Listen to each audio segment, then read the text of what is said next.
Okay, so without any further ado, tonight's featured guest I'm thrilled to introduce is Lance Cottrell. He's been at the forefront of internet privacy, anonymity, and security for 20 years. He founded a company called Anonymizer in 1995 and took it to a very successful exit in 2008. Before that, he designed and wrote Mixmaster, an open source anonymous email platform. Across his career as an entrepreneur and then as a startup advisor and angel investor, Lance combines backgrounds in security, sales, marketing, management, and business strategy. Today, Lance is an FI Global EIR, as well as a board member of the North Bay Angels. Please join me in welcoming Lance Cottrell. Lance, take it away. I'm going to close the slideshow here and turn the floor over to you. Thanks very much, Dustin. Really great to be here. Appreciate everyone coming out to listen to this. I thought a lot about what to talk about in this session because I do a lot of advising and I've got a whole website of very specific tactical startup advice called Feel the Boot. It's free. There's a YouTube channel, podcast, whatever. So rather than kind of trying to get nitty gritty on those sort of tactical things, I spent some time thinking about what are the big insights and realizations that I learned the hard way. That took me a long time to wrap my head around over the last 25 years. And then ended up with 20 some, winnowed it down a little bit. And so these were sort of the top 10 thoughts that I had, the realizations that I came to over time that hopefully will be relevant to you. I think many of these come from my technical background. I came to be an entrepreneur from working on my PhD in astrophysics. And doing some open source software on the side. So definitely had that kind of technical scientific engineering mindset to things. And took me a long time to overcome it. So for some of you who come out of a sales and marketing kind of background, these may be head-slappingly obvious to you, but probably others not so much. The first and advice that I needed to take all the time and advice that I give all the time is to validate everything about your startup. Every idea you've got, every assumption you're making. We often tend to think that, especially if we're solving a problem for someone like ourselves, that we are a good model for our customers. And I had that thought. I was building my first product. It was a privacy tool. It was an application. And I wanted to have all kinds of controls. So you could say exactly who can see what, who can set cookies, who can get IP addresses, like really fine-grained down to the individual web page. And we did it, and the customers hated it. It was a complete disaster. We ended up reaching out, talking to them, understanding what they were doing. And it turns out that that's not at all what they wanted. And frankly, when I started using it, it turns out I wasn't even a good model for myself. I didn't want to use it either. What we needed was something that was a fire and forget kind of tool. And so the next version only had an on and an off switch. And so anything you can validate about getting customers, what they want, how they'll use it, what their interests are in the platform, what price points, what are their sensitivities, what are the acceptance challenges. Doing that before you build it will save you a huge amount of time. That was a gigantic money and time sink for me. Second was the idea that there is simply no possible way to over-communicate.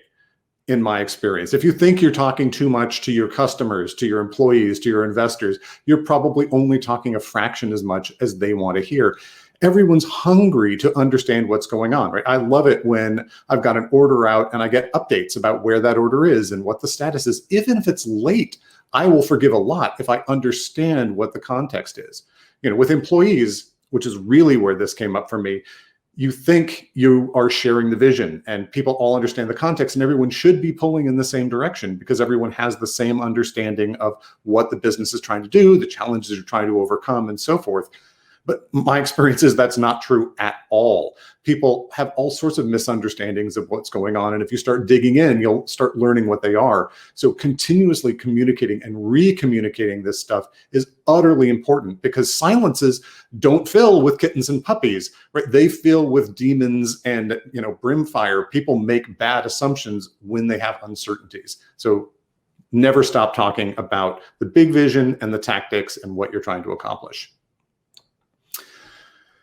However, when you're talking, then the next thing I learned, and it actually had to be pointed out to me by a partner, was that as the founder, especially once you get beyond just the co-founders and you have employees, everything you say comes out like it's shouted through a megaphone, But you think you're having a quiet conversation with someone and there's not too much emotional intensity. And to them, it's coming down the thundering voice of God from the sky. And, this is one of the reasons why it's often hard to get honest information as a founder. But you want candid feedback. You want to hear about when there's problems.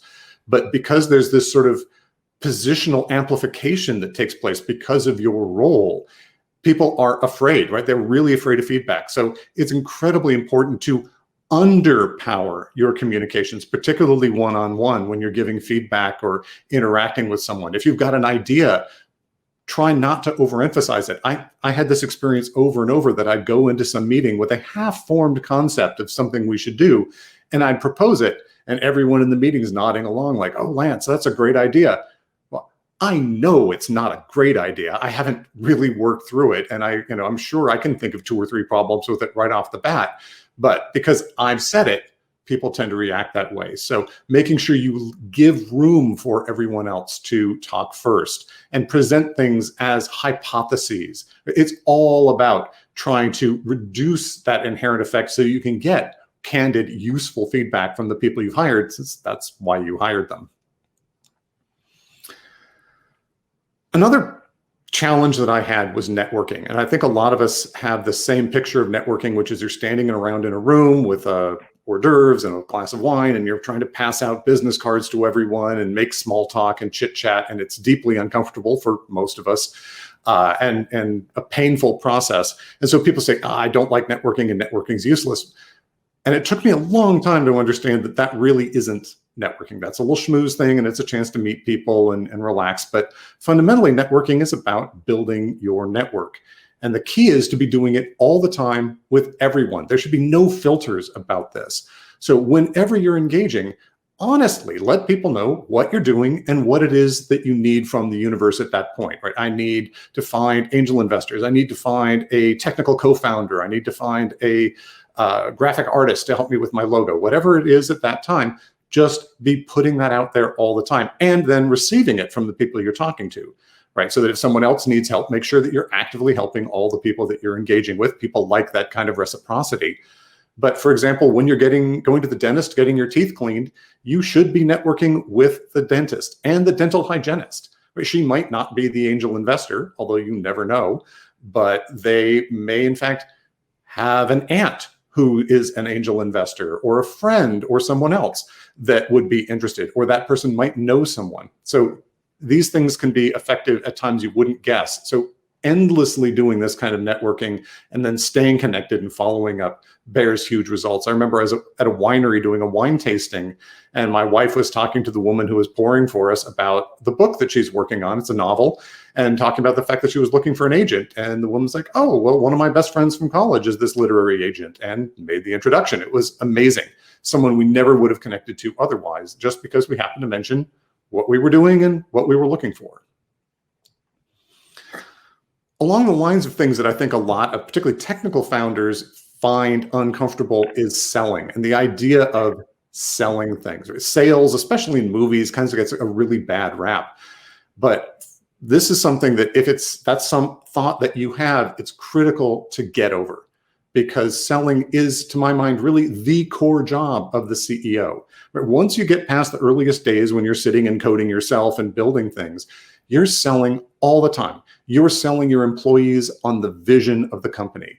You're selling potential investors on the upside of investing in the company. You're selling customers on the value of adopting your product. You're selling media on the value of running a story on you so you can get PR. You're constantly selling your vision and the company to someone, and learning to embrace that, to be passionate, to be able to put out that positive vibe and communicate clearly about what it is your company does, is of the essence to being a successful CEO. One of those communication things, and I'm going to talk a lot about communication because it's one of those things I learned a lot about in this process and struggled with, was focusing on benefits over features. That is, that you need to be always framing things not in terms of what your widget does or what capabilities, or here's this cool screen cap of my app, but rather, how does this help the user? How does this benefit the person you're working with? What is there in that person's soul? There's a hole there that needs to be filled, and it's filled perfectly by some aspect of your product. And that's what you want to be talking about, right? Always in terms of what they need, what will benefit them. Even when you're putting together a pitch deck, and this is often where I talk about this, I'm not interested in, typically, at least at the beginning, at the pitch phase, what your tech stack is or how your product does what it does. I don't care if you've got nuclear powered hamsters under the hood.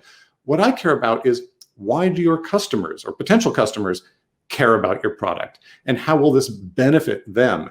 And you're looking at the competition slide, again, tends to be all features. What I care about is, what are the differences in benefits to your customers that would cause them to choose your product over another one? It's almost never a list of features, right? It's some way in which it's easier, cheaper, more effective, achieve some goal that they can't achieve otherwise, right? That's always going to be the way. And really, all of your communications should be framed in that kind of benefit way, rather than, here's the list of kind of tools we've got.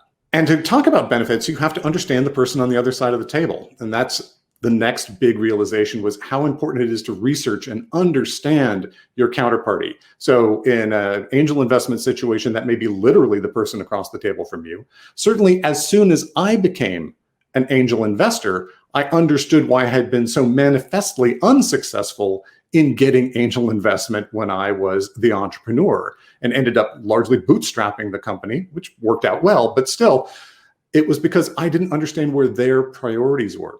Same thing's true with sales, where you need to understand what are the customer's priorities and concerns and fears and implementation difficulties, right? The more you can understand about that, the more your communications can speak very specifically to the things they want to know to make the decision that you're trying to convince them to make. Because in all of these exchanges, you have some outcome you're trying to achieve, but you can't ever really push it. You need to get them to come to the decision that you want. And that requires that level of insight. One of the frustrations for me, and this drove me insane early on, was how important style and aesthetics are to this whole process. I came out of science, and it was all about making good arguments and having data and being able to prove the case that you were trying to prove. And I wanted that to be the case here. Like, why can't I just come to you and show you that you will save money with my product? And you go, yes, in fact, that's the perfect argument. I will buy from you. And of course, that never works. But also how much just the style around it, right? The quality of the slides, how I dressed, how I presented, my vocalization, posture, everything about the experience of interacting with me and my company colors people's perceptions subconsciously and emotionally. And that coloring turns out to actually carry more weight in many cases than the words you say. And if you end up with this sort of poop-colored aura around your company, everything about your company stinks, no matter how good the thing actually is. Whereas if you can develop this warmer, everything feels tight and professional, and it appears that you know what you're doing, and you're friendly, and you're going to be easy to work with and easy to talk to, and all of your communications are, highly comprehensible, then that also puts a golden halo around everything you're doing. And even if the actual technology is kind of clunky and hard to work with, and there's some difficulties in the implementation, they'll give you some slack because of this halo around what you're doing. So as frustrating it was, I learned to focus a lot on those soft features, particularly when pitching. All of those little details matter. My experience of being a founder was one of continuous delegation. Right? Unlike typically you're climbing a corporate ladder, you're trying to take on responsibilities and build your portfolio. As founder, you have all the responsibilities, right? You are doing literally everything on day one. And the whole point is then handing off responsibilities, because the core reality of being a founder is you don't scale, right? You cannot grow the company if you're trying to do all the stuff. So you're going to end up bringing someone in to take over this job that you've been doing. You're probably doing it because you're the best at it. That's why you founded the company. This is your core expertise. So almost inevitably, the people you're bringing in many cases, will not do what you're doing as well as you're doing. And even after you spend a lot of time training them, they might still not do it as well as you're doing it now for quite some time. this is not an excuse. Unfortunately, you still need to do this. And I've seen a lot of founders, actually talked to one just the other week, where they were resisting bringing on help because of the lost time required to train up these people. That they'd bring in an intern or a new hire, and then they've got to stop. Not only is this new person not going to do a great job, but they've got to stop doing the job entirely to bring this person up to speed. And it feels like this gigantic amount of wasted effort. But it's like the old analysis of saw sharpening, that when you're cutting down trees with a saw, it feels like stopping to sharpen your saw is a waste of time. But if you do that regularly, you cut down a lot of more trees. And it is inevitable. You might as well rip the Band-Aid off early, because you just can't do more, right? The company doesn't scale because you decide to sleep 5 hours less. But you can't sort of bully your way through that in any way, shape, or form. So delegating, even though it hurts, as much and as fast as you can, is the core founder experience from my perspective. And this is a marathon, not a sprint. So one of the things, the reasons to delegate is you can't push. You can't just sacrifice sleep. And so to be able to make it over the 7 to 10 years you're likely to spend building this startup before you hit an exit, and then potentially many years after, if you stay on, depending on the kind of exit you have, you need to be taking care of you. And my advice here is find a couple of things for you that are going to make this whole process bearable, right? You've got to enjoy the journey. Frankly, because most startups fail, it's critical to enjoy the journey, because odds are you won't have that pot of gold at the end of the rainbow, and you don't want to look back and say, this was an enormous disaster and a waste of time, right? You want to be enjoying the journey. You want to be learning the whole time. For me, I held out on, I will have dinner with my family every night unless I'm on the road or the sky is falling. I will get a solid 7 hours of sleep a night. That's, for me, I need it to be effective, to be thinking clearly, right? I could work on less, but then I'm not actually doing as well. And again, unless the sky is falling, which means I pulled probably less than one all-nighter every 2 years. And I needed a physical outlet, right? Mind and body. I took up Kung Fu. I found out that the exercise from that helped keep me healthy, and the yelling, screaming, and hitting things a couple of days a week kept me sane. It allowed me to focus on something other than the business and get those aggressions out. And then when I was in the company, I could present the kind of demeanor that made the team positive and successful, because if you're feeling crushed, everyone else will get it, and that will bring down the team. Whereas if you can come in with positivity and energy and calm and aplomb in the face of the disasters that you're going to be encountering all the time, that reflects again on your employees, and they'll do better. So anyway, that for me was sort of the top 10 realizations that I had over the last 25 years, from both being the founder and talking to all the folks like you. That was absolutely, phenomenal, Lance. I feel like those were really, really fantastic tips. We had some questions coming in. So for, the remainder of the time that we have left, I just want to kind of get through as many of these as I can. And so the first one here is basically understanding the priorities of the person across the table, as you framed it, and they reference for the angel investor. This is sort of, I guess, a question about, how to empathize, ask about methodology. Is there a method you follow in terms of like looking the person up basically online, on Crunchbase, on LinkedIn?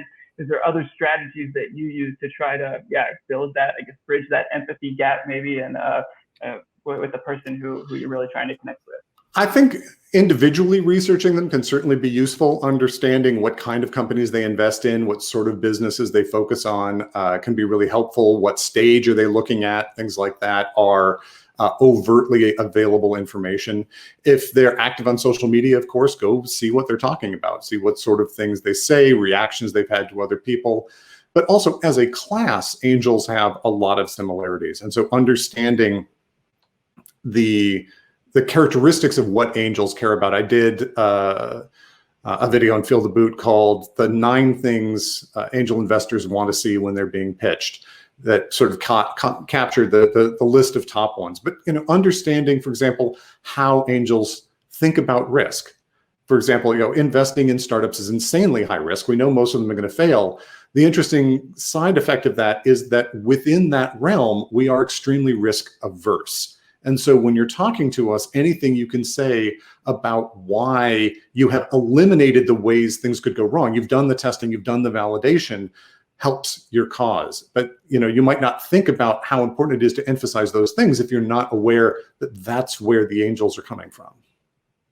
Perfect. Yeah, there's a question here that's pretty similar to one that I sort of wanted to ask. It's about pitfalls that you basically most often see founders falling into. So over the years that you've been a mentor and advisor, I mean, this might be rehash some of the points that you talked about, but what are some of the most common but avoidable maybe mistakes that you see early stage founders making? Yeah, going with your gut's probably the number one. The gut's not a particularly intelligent organ. You want to be going out and validating these things. That's why I started with that, is making sure that you're testing, and ideally before you're doing a lot of work. I see lots of founders who have built the MVP before they've talked to a customer, because they think they know what's going to go on. And I'm constantly trying to convince people, go out with a wireframe and talk to customers, go out with a napkin and talk to customers, and make sure that this thing is gonna fly before you've put that amount of effort in. And then talking about the stuff that they like, right? Talking about technology first, right? I see pitch decks that give me the details of the tech stack that the thing is built on. And rather than how the business works, and focusing on the tech rather than the business is a common one, especially for technical developers. Yeah, that makes a lot of sense.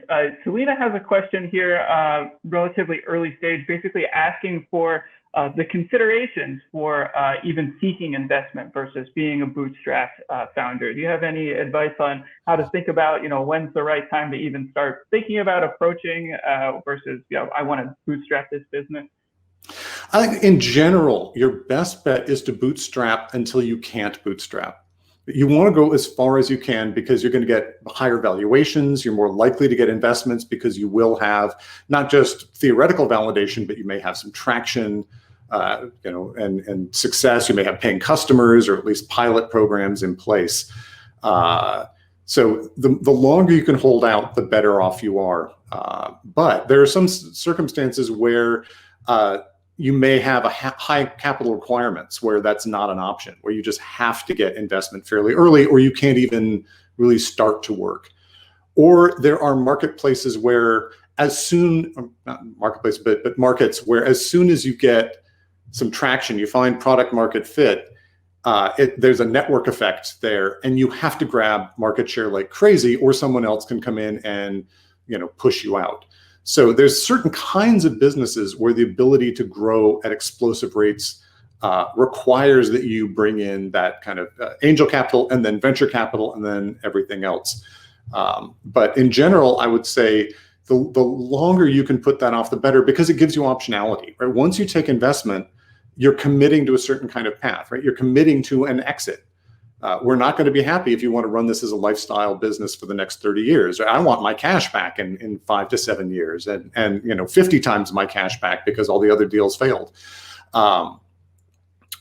And really that, as soon as you start taking those investments, the set of ways of running the business decreases. You're bringing on a boss, not that they can necessarily order you around, but they have a lot of moral sort of leverage over you. And so if you could do the whole thing just by bootstrapping and you don't need that outside investment, I kind of think that's probably a pretty good way to go. Especially until you can put that money to good use, right? You've got a formula that says, I've demonstrated that if I take X amount of money in, I will put Y amount of money out. Y is a lot bigger than X. And so it's sort of a money-making machine. That's also where where investors want to be, right? They love it when you're at that point because it's risk reduced and they know that you're going to make good use of the money. But yeah, there's some cases where you can't avoid it. That's like not most founders, at least for most people can bootstrap to begin with. I think that's a really good answer. That makes a lot of sense. We have a question here from Andy about your investor perspective on a solo founder versus a team. So I guess specifically as an angel, I mean, do you look at solo founders really, or what are those considerations for you? Yeah, absolutely. I'll look at solo founders. I was a solo founder, and I think that works just fine.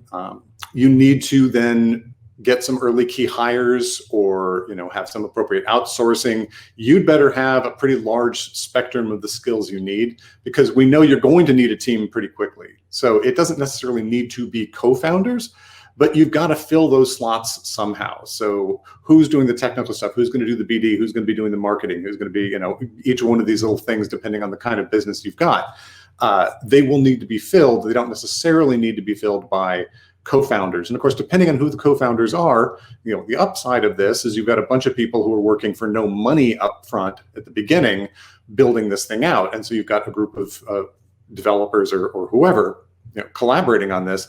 The downside is it's like a marriage. It's not unlikely that it ends in divorce. And so we definitely see these co-founder relationships blow up, and that can torpedo the entire business.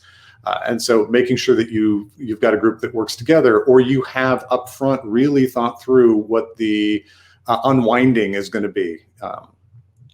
Now, there are certainly some angels and investors out there who have sort of absolute policies that they will never work with solo founders, or they'll never work with married co-founders or things like that. I think any sort of bias or preference that you could imagine exists in some set of angels.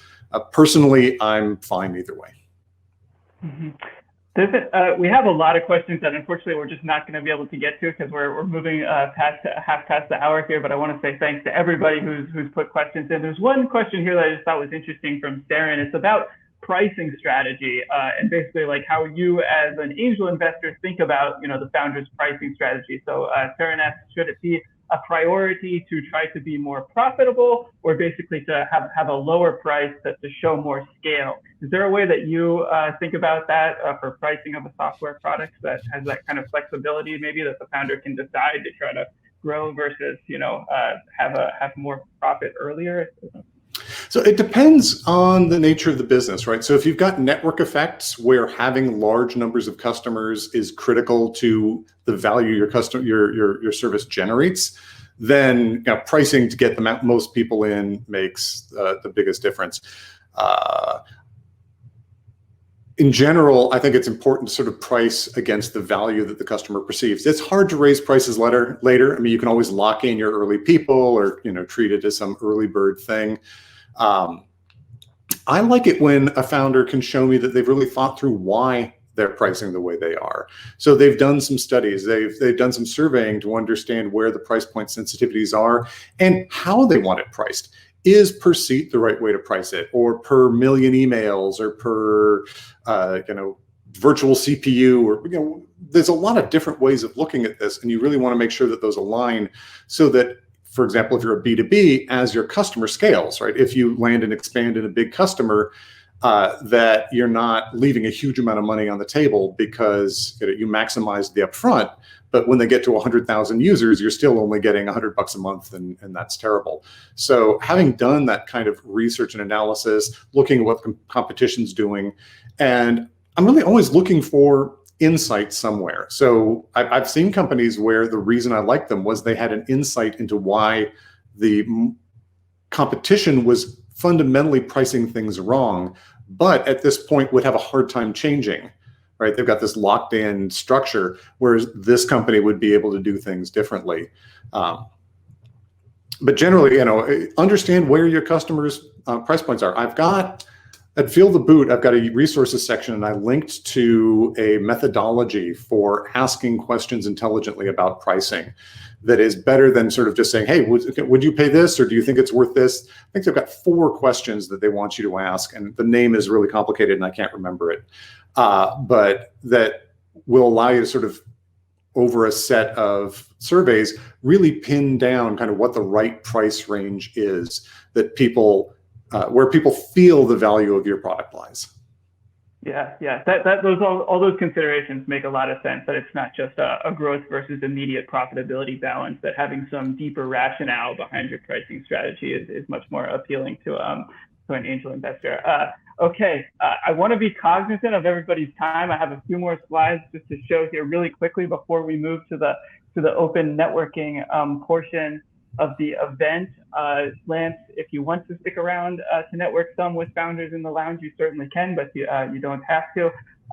So here basically are the reminders before we move to the open networking. Again, Chrome or Firefox on a desktop or laptop tend to work best. The other reminder I want to give everybody is to please be respectful of everybody's time when you're in the group networking tables. Try to be relatively brief with your own kind of introductions and elevator pitches, and take turns speaking and asking one another questions so that you can build some good connections. If you meet somebody who you do want to connect with further, the pro tip is to search for their name under the attendees tab, and then you can send them a direct message, exchange social links or contact information that way. And then, our final note here is to just please have fun in the open networking portion. We're excited to be hosting these new private events exclusively for our FI Worldwide Network, and hope that you'll enjoy this time to connect with others who are here today. Thank you so much, Lance, for being our featured guest here for our second ever VIP networking event. And thanks to everybody who's here joining us live. We'll see you in the lounge. Thanks. It was my pleasure, and I'll hang around for a while. Okay. All right, everybody. We'll see you in the networking lounge.